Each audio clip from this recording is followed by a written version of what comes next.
Hola a todos. Bueno, en esta oportunidad tenemos la suerte de poder entrevistar al doctor Rodrigo Bionda, que es el titular del juzgado en lo civil y comercial número 2 de Azul. El doctor Bionda es una rara avis, por decirlo así, en lo que sea la magistratura argentina. Si ustedes conocen, y seguramente conocen, todo el desarrollo jurisprudencial y doctrinario de los pagarés de consumo, bueno, el doctor Bionda tiene mucho que ver con ese tema.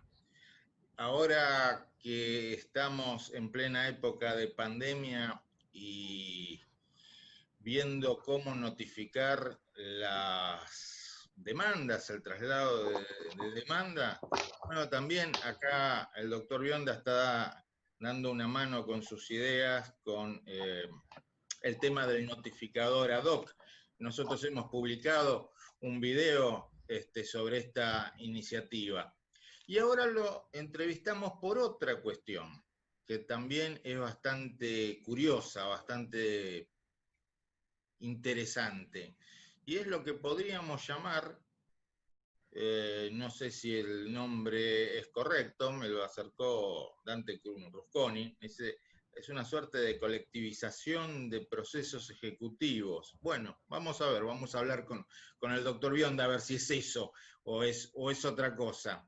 Pero les adelanto un poquito la cuestión y después lo hablamos con él, que es el que sabe realmente del tema.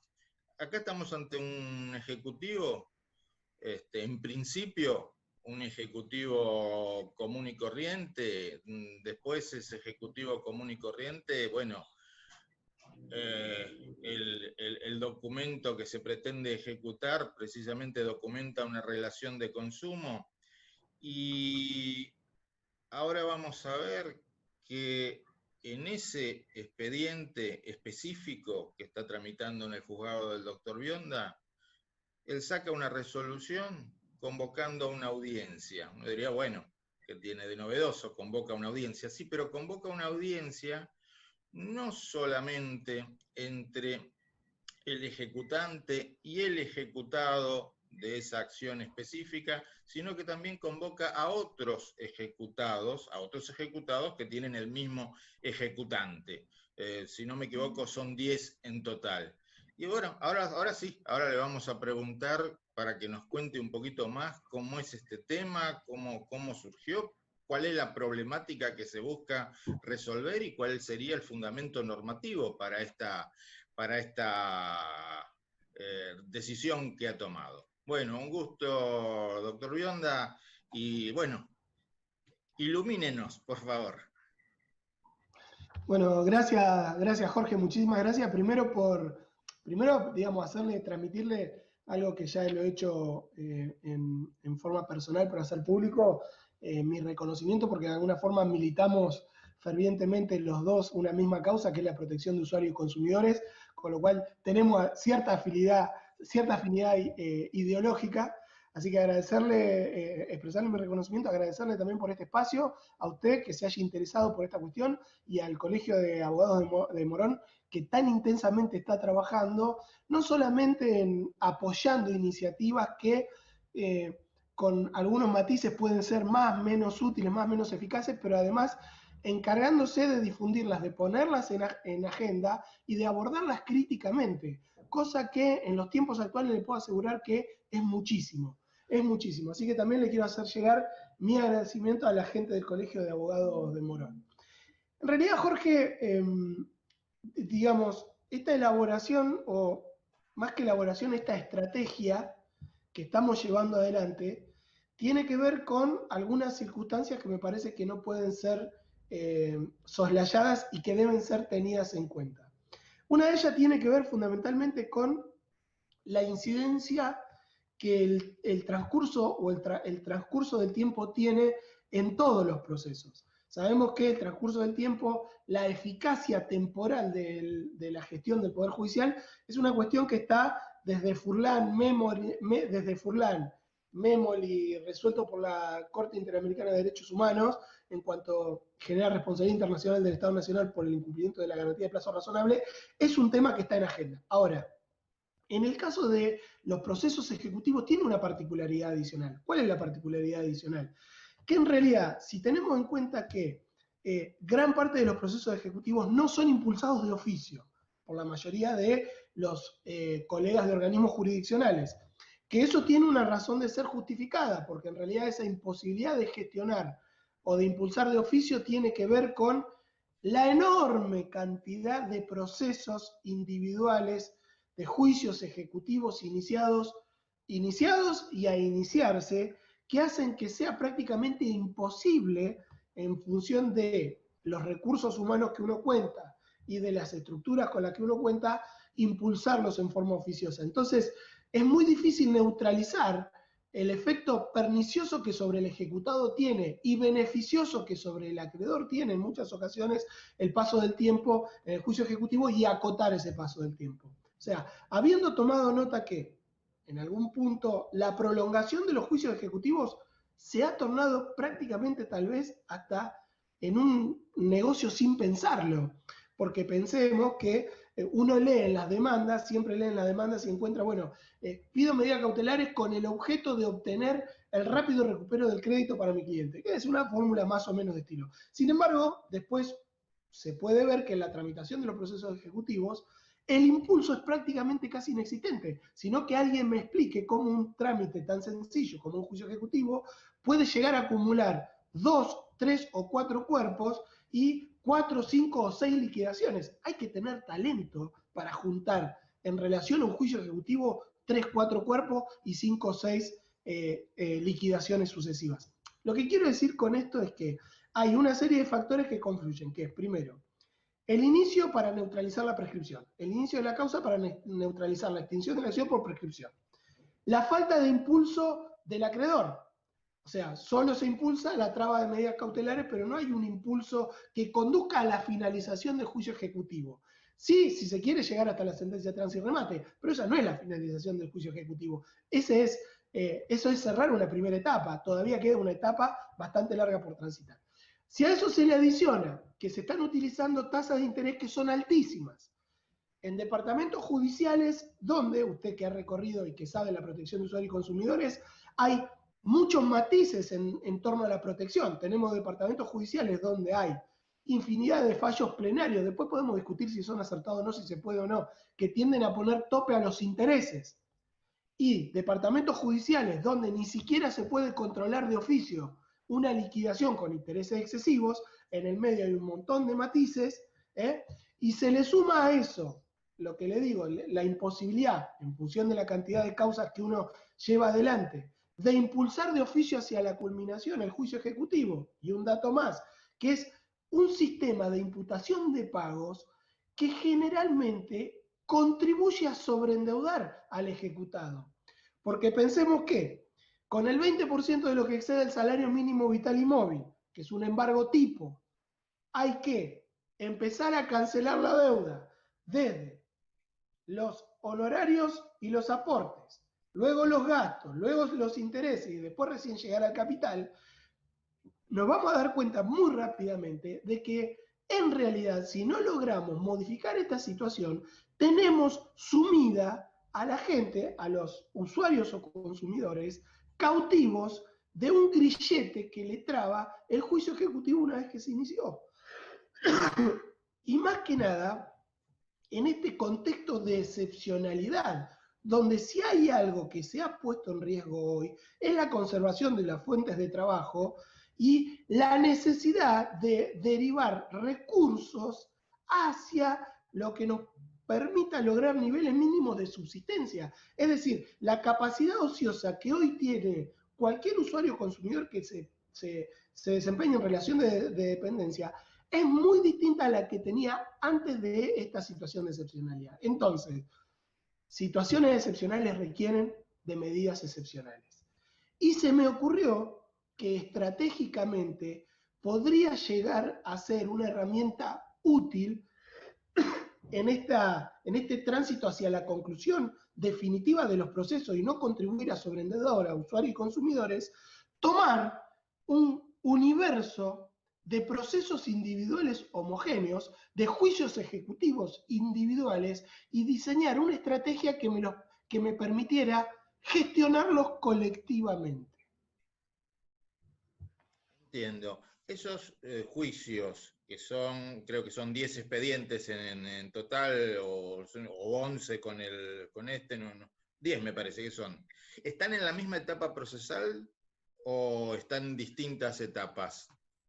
Es una buena pregunta, Jorge. En realidad no sé si lo tiene presente, pero el Código Civil brasilero, el Código de Procedimientos Civil y Comercial brasilero del año 73, tuvo varias reformas. Una de las últimas reformas, que fue en el 2008, de 2006 a 2008, fue con la idea de generar una herramienta que permitiera gestionar más eficazmente lo que le llaman procesos repetitivos.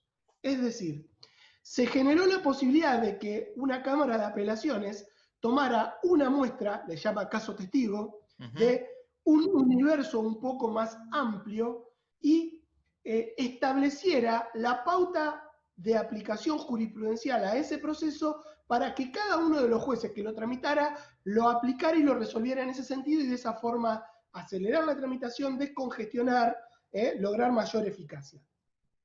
Yo en realidad lo que dice en relación, el supuesto fáctico es este: tengo varios acreedores, pero vamos a tomar este caso, vamos a ponerle, tengo el acreedor X, que es una entidad financiera, que promovió a lo largo desde que el juzgado está en funcionamiento, ha promovido y sigue promoviendo procesos individuales, con la misma pretensión, contra diferentes ejecutados, con la misma pretensión, con el mismo pedido de medidas cautelares, digamos, todos podrían tener un trámite idéntico, ¿m?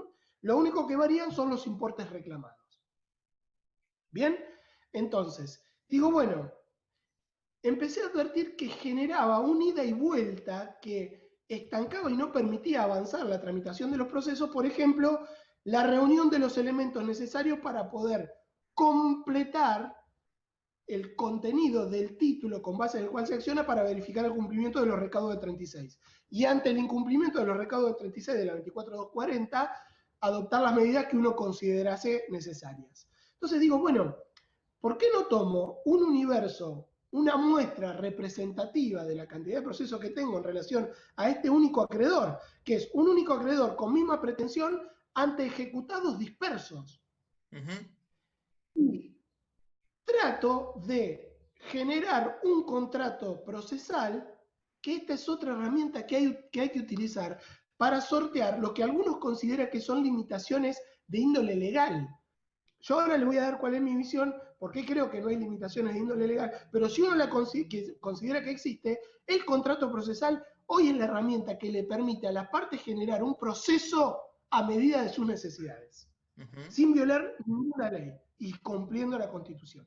Entonces digo, bueno, fue replantear, de alguna forma replantear la tutela de los derechos individuales homogéneos, que hasta acá había sido representativa y hasta acá había sido estructurada desde una perspectiva, en una avenida de ida, pero no de vuelta, desde la perspectiva de los accionantes. La tutela de los derechos individuales homogéneos de aquellos que comparten un núcleo de intereses, pero que tienen intereses individuales, siempre fue contemplada desde la perspectiva de el agrupamiento de pretensiones individuales homogéneas como accionante, claro, accionando en contra de 1, 2, 3, 4 sujetos determinados. Esta perspectiva que yo planteo es distinta. Yo planteo la posibilidad de tutelar derechos individuales homogéneos desde la perspectiva de demandados dispersos, disgregados, y que la gestión colectiva de los procesos individuales, gestión colectiva de procesos individuales, no le hago perder la individualidad a cada juicio, lo que hago es gestionarlos colectivamente para tratar de lograr mayor eficacia. Dije, la herramienta que me puede llegar a permitir eso es celebrar un contrato procesal en relación a una muestra extendible a todo el universo de procesos con similares características. Bien. Bien. Gestión colectiva de derechos individuales. Cabe pensar entonces que en el juzgado están tramitando más casos del mismo ejecutante. Hoy tengo del mismo ejecutante tramitando en forma activa 328, 328 procesos con mismo título, misma medida cautelar, mismo estado o etapa procesal, con lo cual creo que estamos en el estadio inicial de generar algo que puede llegar a ser positivo. Puede, no lo sé, realmente no lo sé. Digamos, Jorge, como lo decía y como lo dije en relación al oficial notificador ad hoc, mire, hay algo que nosotros podemos hacer bien, regular o mal. ¿eh? Hay que aceptar que el titular de un organismo jurisdiccional puede hacer algo muy bien, bien, mal o regular. Lo que no nos está permitido es no hacer nada. No hacer nada. Entonces, por ejemplo, una de las ventajas que podría tener esto, se me ocurre, es, bueno, ahora cuando el ejecutante tenga que integrar el título, lo va a integrar en un solo caso. Y esa integración va a servir para todos, no va a tener que integrar título en todos los procesos. Esa sería una ventaja. Esa es una buena pregunta. ¿Por qué le digo esto? En relación a este caso, esta muestra testigo que hemos tomado, tengo 328 procesos activos. 328. ¿Mm? Entonces, yo estoy trabajando desde hace un tiempo importante esta parte, estoy trabajando sobre las bases de justicia abierta. Justicia abierta lo primero que requiere es de transparencia. Y la transparencia requiere dotar de previsibilidad a todos los participantes del proceso. Entonces, vinculado con esta cuestión, dos cosas. La primera, como en toda audiencia, hay un orden del día que está preestablecido. Claro, ¿cuál es la diferencia? Que ese orden del día por lo general se conoce cuando voy a la audiencia. No. La transparencia y la previsibilidad hace que el orden del día que vamos a abordar en el marco de esa audiencia sea conocido de antemano, porque además estoy, como prestador de un servicio, estoy obligado a brindar información adecuada y veraz en los términos del 42 de la Constitución a todos aquellos que son usuarios del servicio de justicia, el acreedor incluido. Entonces, fijé la audiencia y con antelación suficiente en cada expediente hice público además el orden del día sobre el cual vamos a transitar y está vinculado con esto que usted me pregunta. ¿Por qué? Otro dato adicional. Justicia abierta, transparencia, previsibilidad hace que la audiencia que vamos a desarrollar, como todas las que desarrollo acá, de cualquier tipo, salvo que sean cuestiones reservadas de familia, son audiencias públicas. De hecho, mañana van a ver que va a participar en la audiencia conectada en forma remota un montón de gente que tiene interés de saber cómo se lleva adelante esto, y no solo de provincia de Buenos Aires, sino que de otras provincias de Argentina también. Lo que le decía, ¿cuál es el orden del día? El orden del día fijado para la audiencia del día 13 de agosto, el primer punto, por ejemplo, tiene que ver con la integración del título. Entonces, ¿qué es lo que vamos a tratar de buscar? Es tratar de lograr una elaboración participada. Este es un proceso cuyo resultado positivo o negativo depende de la construcción no solamente de un solo actor como yo o como mi organismo. En la construcción elaborada de esta solución que estamos buscando, va a participar el accionante, va a tener la posibilidad de participar el demandado y va también a participar el agente fiscal.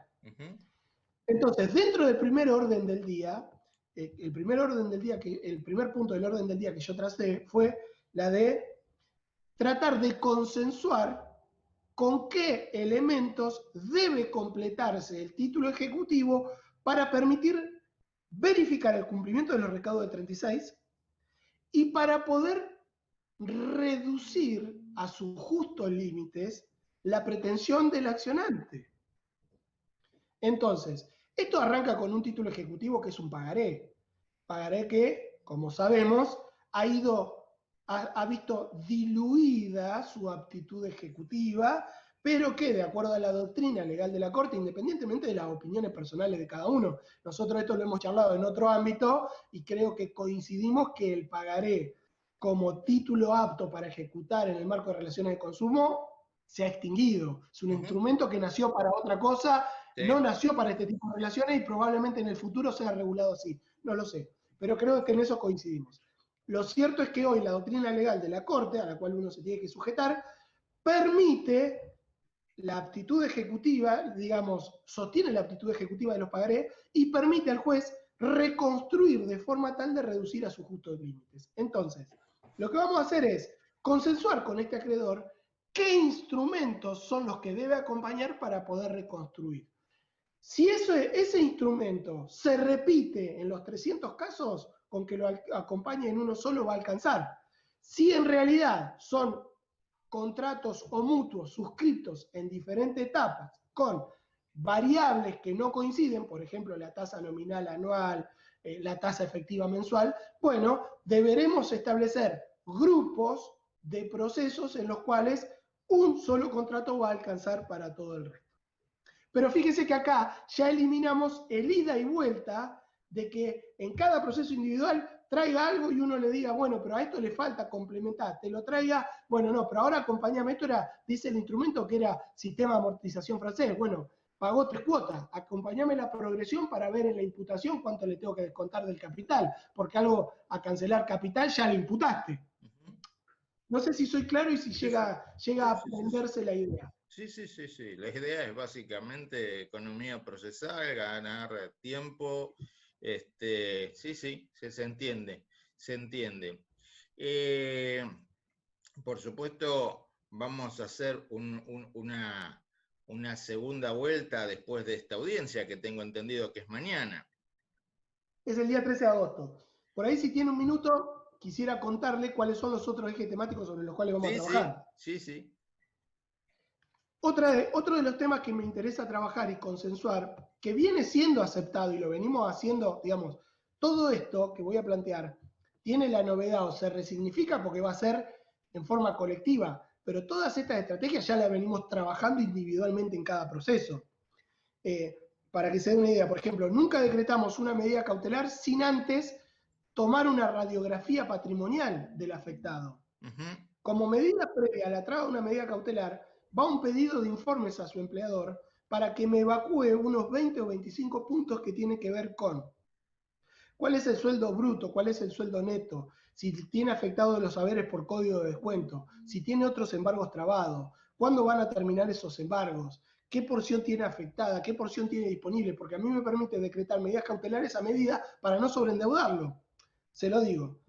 La medida cautelar se decreta, por lo general, en forma estándar, sobre el 20% de lo que excede el salario mínimo vital y móvil. Entonces, ¿el empleador qué hace? Salario mínimo vital y móvil, descuentos legales, en el 20% de lo que exceda, embarga. Claro, nunca le preguntamos si, por ejemplo, los haberes de ese empleado están afectados, por ejemplo, por código de descuento.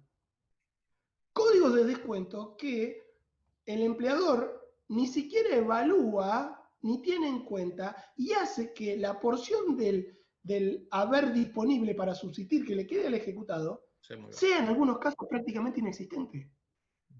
Sí. Entonces, no sé si yo decreto una medida cautelar estándar sin hacer ese análisis, si no conduzco al ejecutado a desembocar en un pedido de propia quiebra cuando no tiene bienes registrables.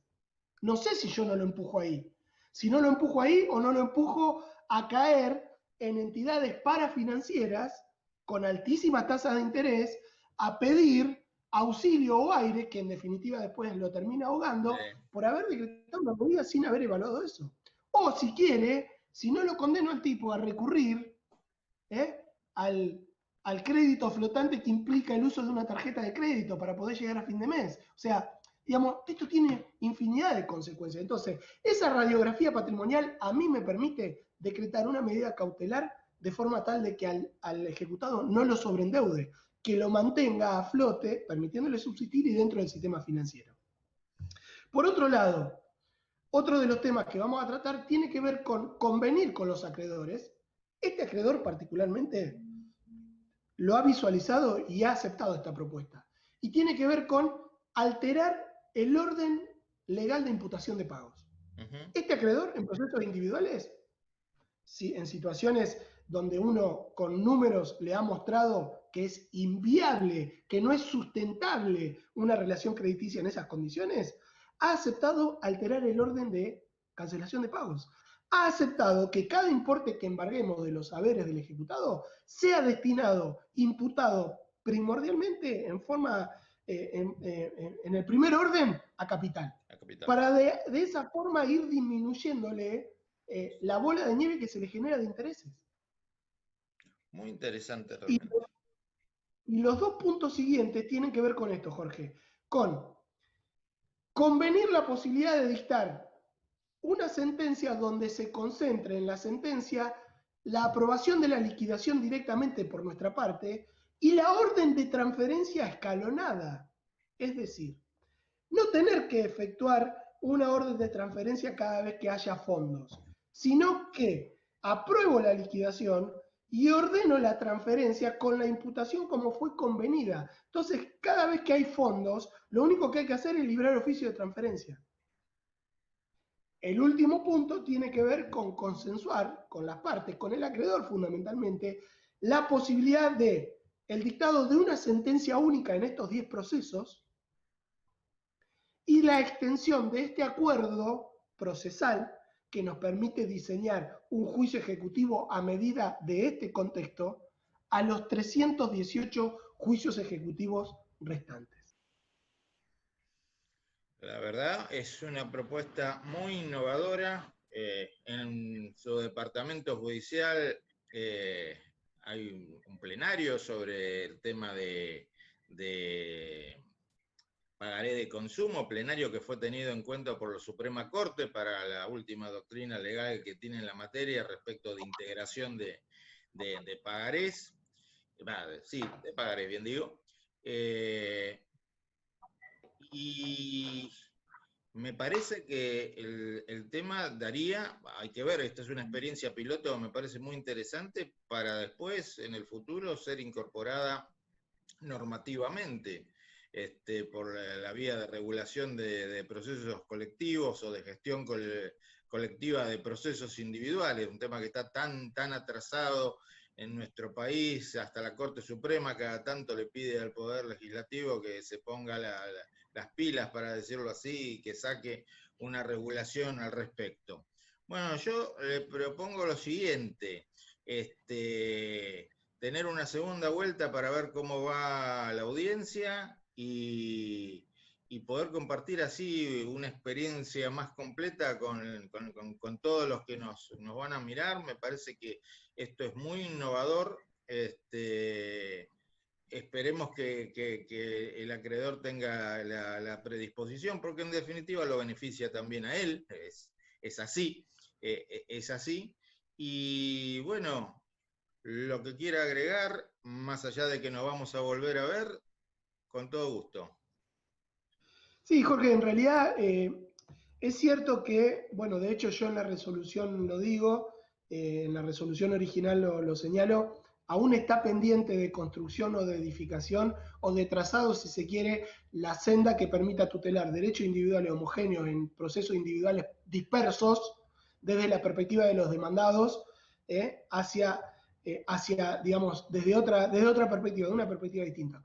También quiero señalar esto que, como todo lo que hago, prácticamente todo lo que hago carece de apoyo legislativo específico, sí lo tiene en forma genérica, porque si usted me pregunta a mí, bueno, varios colegas me han dicho, pero ¿cuál es el fundamento normativo de esto? El fundamento normativo lo encontrás en el artículo 34, inciso 5, apartado A.